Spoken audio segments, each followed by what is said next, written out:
নমস্কার প্রিয় ভক্তবন্ধুরা, দেবচক্রপাণী চ্যানেলে আপনাদের সবাইকে স্বাগত। আজ একটি বিশেষ প্রশ্ন নিয়ে আপনাদের কাছে চলে এসেছি। তো প্রশ্নটি হলো, অষ্টসিদ্ধি কি? ব্রহ্মলোক, ধ্রুবলোক ইত্যাদি উচ্চতর গ্রহের অধিবাসীরা সকলে অষ্টসিদ্ধি লাভ করেছেন। তারা ইচ্ছা অনুসারে অণুর মতো ক্ষুদ্র আকার ধারণ করতে পারেন। এরকম সিদ্ধিকে বলে অনিমা।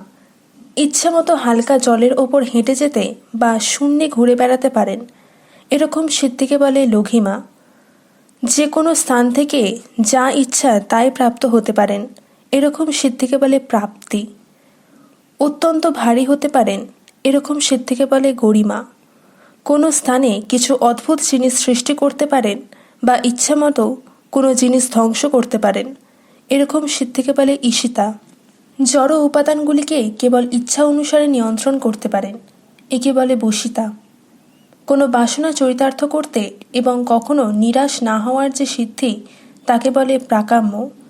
ইচ্ছামতো বা খামখেয়ালিভাবে যে কোনো জড়রূপ ধারণা করতে পারেন। এই সিদ্ধিকে বলে কামবশায়িতা।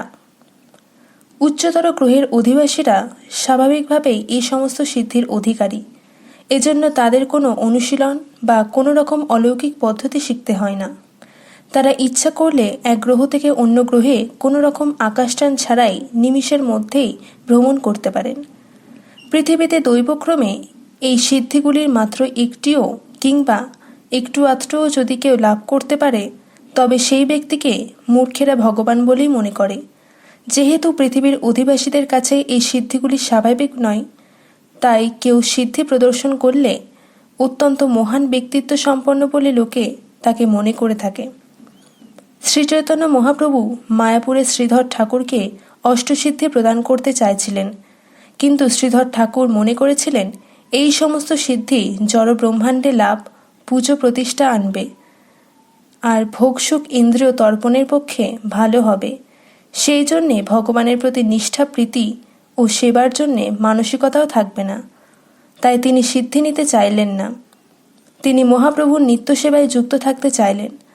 বালেশ্বরের রেমুনাতে একজন লোক অন্যদের ভেলকি দেখানোর জন্য একটা ভাঙা গাছের ডাল সহ শূন্যে উড়ে বেড়াচ্ছিলেন।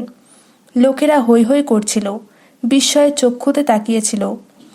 মহাপ্রভুর ভক্ত রসিকানন্দকে লোকে সেই দৃশ্য দেখবার জন্যে পীড়াপিড়ি করছিল। রসিকানন্দ মুখের দাঁতনটিতে দাঁড়িয়ে ক্ষীরচোরা গোপীনাথের মন্দিরের চারিদিকে পরিক্রমা করলেন, মাটি থেকে এক হাত উঁচু হয়ে।